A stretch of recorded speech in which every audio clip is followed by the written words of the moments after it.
बिस्मिल्लाहिर्रहमानिर्रहीम अस्सलाम वालेकुम। हुदा लाइब्रेरी से मैं आपको आज बताने जा रही हूँ कि आपको कनाडा का इमिग्रेशन फॉर्म कैसे फिल करना है। सबसे पहले आपको गूगल पे जाना है, वहाँ पे जाके आपको लिखना है कनाडा इमिग्रेशन फॉर्म। उसके बाद आपको ये पास ये सबसे पहले आ जाएगा फाइंड एन आईआरसीसी एप्लीकेशन।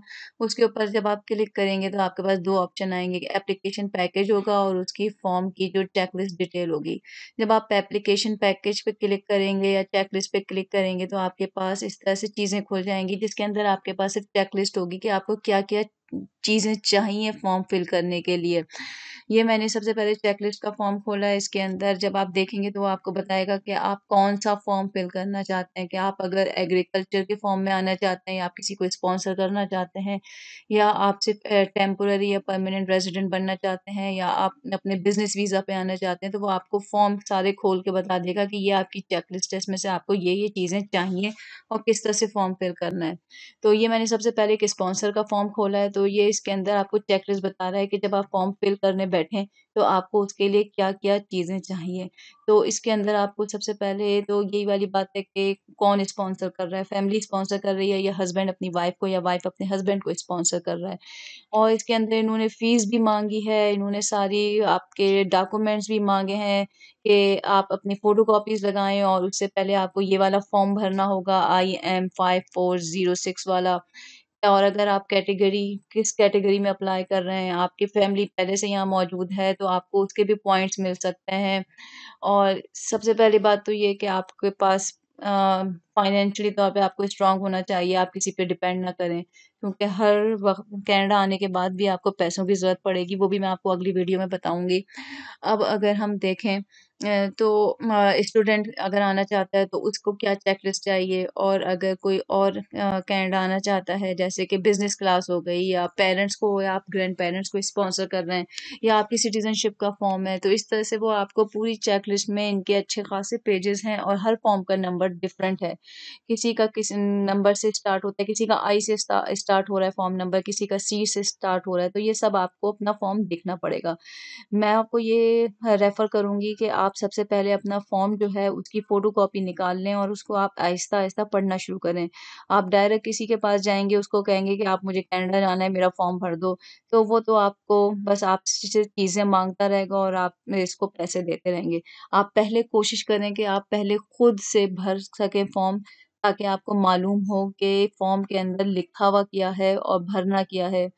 क्योंकि जो लोग दूसरों से भरवा के बस पैसे दे के अपना फॉर्म कुछ उनको इन्फॉर्मेशन नहीं होती, उनके लिए थोड़ी बहुत प्रॉब्लम हो जाती है क्योंकि उनको पता नहीं होता कि लीगल डॉक्यूमेंट किस तरह से जमा कराने हैं। तो ये तो सिर्फ़ चेकलिस्ट थी, वो आपको चेकलिस्ट में आपको एक-एक चीज़ बताएगा कि आपको अपना कौन-कौन सा सर्टिफ़िकेट और कौन-कौन से प्रूफ़ बैंक का और अगर आप घर रेंट करते हैं या आपकी प्रॉपर्टी है पाकिस्तान में तो उन सब का। ये सिर्फ़ और सिर्फ़ आपको अभी डॉक्यूमेंट चेकलिस्ट के बारे में बता रहे हैं। उसके बारे में अगर आप जब दूसरा वाला फ़ॉर्म करेंगे जिसके अंदर पूरा पैकेजेज़ आएगा कि आप कनाडा आना चाहते हैं तो आप कौन से पैकेज पे जाना चाहते हैं। ये तो मैंने जैसे आपको दिखाया ये स्टूडेंट्स की चेकलिस्ट है कि वो अपने इमिग्रेशन का डॉक्यूमेंट या अपना सिटीज़नशिप जो किसी को स्पॉन्सर कर रहे हों, उनके बारे में है।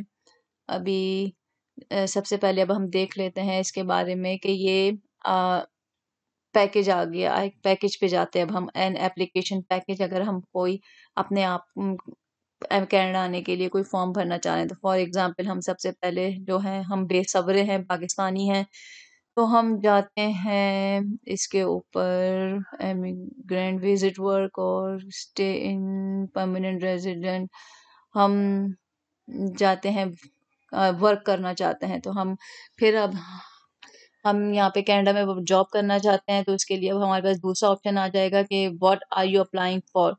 कि आप स्टडी करना चाहते हैं, वर्क करना चाहते हैं या रहना चाहते हैं, किसी को स्पॉन्सर करना चाहते हैं।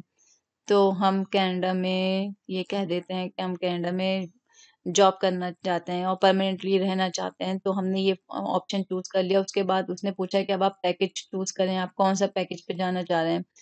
तो हम जाते हैं इसके बाद इमिग्रेंट, इकोनॉमिक मोबिलिटी अभी हाँ, एक्सप्रेस पे जाते हैं क्योंकि हमें एक्सप्रेस पे जाना है, हम जल्दी से काम कराना चाहते हैं। तो इसके बाद ही हमको पूरे सारे फॉर्म दिखा देगा कि आप ऑनलाइन फॉर्म फिल करें या तो आप उसके फिर पूरे फॉर्म की पहले कॉपी निकाल लीजिए प्रिंट आउट निकाल लीजिए कि उसमें किस तरह से भरना है। फिर उसकी फ़ीस चेक करें, अगर आपको कितनी फ़ीस देनी है और फिर आपको स्कैन और डॉक्यूमेंट कौन-कौन से चाहिए। आप अपने डॉक्यूमेंट्स स्कैन करना शुरू करें कि आपने शुरू मैट्रिक से लेके जितने भी आपने आज तक जो कुछ भी किया है और जितनी भी आपके पास प्रॉपर्टी है, जितना भी आप घर का किराया देते हैं, जहाँ भी आपने जॉब की है या आपने कोई सा भी सर्टिफ़िकेट लिया है, उसके सारे जो हैं वो डॉक्यूमेंट्स स्कैन करें। अपना बैंक में आपके कितना पैसा है, कितने कितने पैसों से आपने स्टार्ट करना है, वहाँ कनाडा जब जाएँगे तो कितने पैसे लेकर जाएँगे और आपके साथ कितने फैमिली मेंबर होंगे, ये सारी चीज़ें आपको अपने फ़ॉर्म में खुद जमा करनी होंगी। क्योंकि आप बिल्कुल अगर आप समझते हैं कि किस्त से भरवाएँ, तो आप ये फ़ीस देख लीजिए कि आप अगर तकरीबन कम से कम भी आप ये समझ लें कि ये तो इन्होंने लिखा हुआ है 1300-1400 कैनेडियन डॉलर, तो आप जब किसी से फ़ॉर्म फिल करवाएँगे तो आप उसको फ़ीस देंगे, वो भी आपसे ले लेगा। कम से कम भी अगर वो आपसे फ़ीस लेगा तो 1 लेगा। तो आपके लिए ये ज़्यादा बेहतर है कि आप पहले खुद से फ़ॉर्म भरना खुद से शुरू करें ताकि आपको पता चले कि हाँ, कनाडा जाने के लिए हमको करना क्या-क्या है।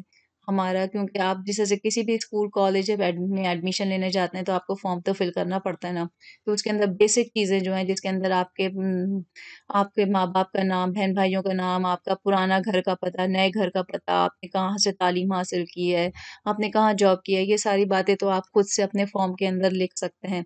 उसके अलावा अगर कोई बात आपको समझ ना आए तो फिर आप हाँ, अपने कंसल्टेंट से किसी से भी राब्ता करें ताकि वो आपकी मदद कर सके। लेकिन खुद से पहले कोशिश करें फ़ॉर्म फिल करने की। शुक्रिया।